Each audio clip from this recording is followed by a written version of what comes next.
Okay, this video is going to be talking about the hereditary ways of getting hyperbilirubinemia. So, I butchered that word, but what it means is you have hyperbilirubin, more bilirubin, and this is a hereditary way. It's not like you're getting hemolysis of your red blood cells or some obstruction in your actual biliary tree. This is right here in your liver, genetically predisposed to get jaundice. So there's a few things that we want to talk about. There's an enzyme in the liver which converts unconjugated bilirubin, which is coming from the blood, into conjugated bilirubin, which is eventually going to be excreted as bile acid and bile salts. Okay, so this can help us illustrate this. So everything up here is like your blood coming down. This big chunky thing here is your liver, and down here you can think of as your biliary tree, which is eventually excreting the bile salts and conjugated bilirubin out from the liver. So first we want to talk about Gilbert syndrome. So in Gilbert syndrome, I talked about there's this enzyme which converts unconjugated bilirubin coming into the liver to conjugated bilirubin coming out. Now this enzyme is called UDP glucuronidase transferase. But you can abbreviate it as UGT, okay? So if you have UGT, you're all good. You're converting unconjugated bilirubin to conjugated bilirubin. However, in Gilbert syndrome, whether it be stress, whether it be some small genetic disposition, you have a mild decrease in this. A mild decrease, you're usually going to be asymptomatic, but the main thing here to know is that because you have a sort of messed up UGT in here, your unconjugated bilirubin will not really be able to be converted to too much conjugated bilirubin, so you can get jaundice, and this jaundice is due to the buildup of unconjugated bilirubin that's not being converted to conjugated bilirubin.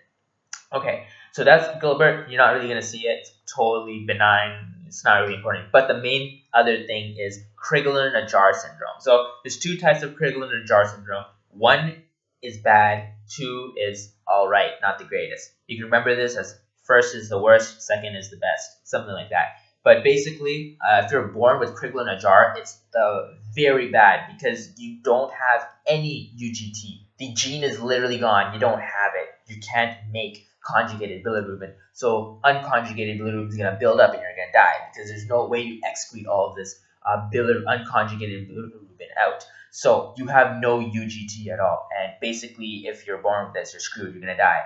And that's why babies don't live long if they have this, type 1. However, if you have type 2, you have some, very little, but some UGT. And you can live okay. And the main thing here is that if you give a baby phenobarbital, which is a drug, an antipsychotic, this can increase what small amounts of UGT that you do have if you have Crigler-Najjar type 2.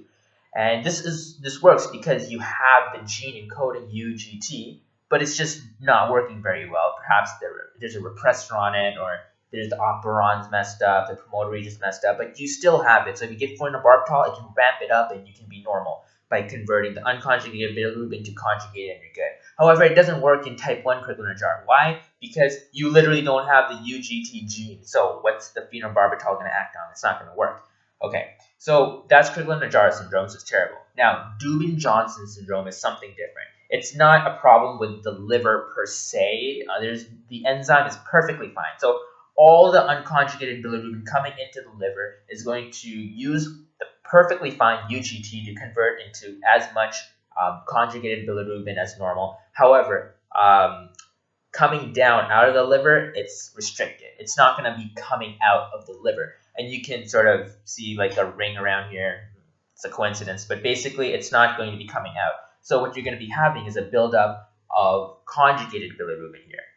And this is bad because if you're building up and building up and building up, you're going to have jaundice and you're going to have a bunch of bad things. So this is very lethal as well. The main thing here is that you have a black liver, right? On biopsy or ultrasound, on biopsy, basically, you're going to have a black liver. And why is this? Because conjugated bilirubin, to get to that point, you have this substrate called coporphyrin, right?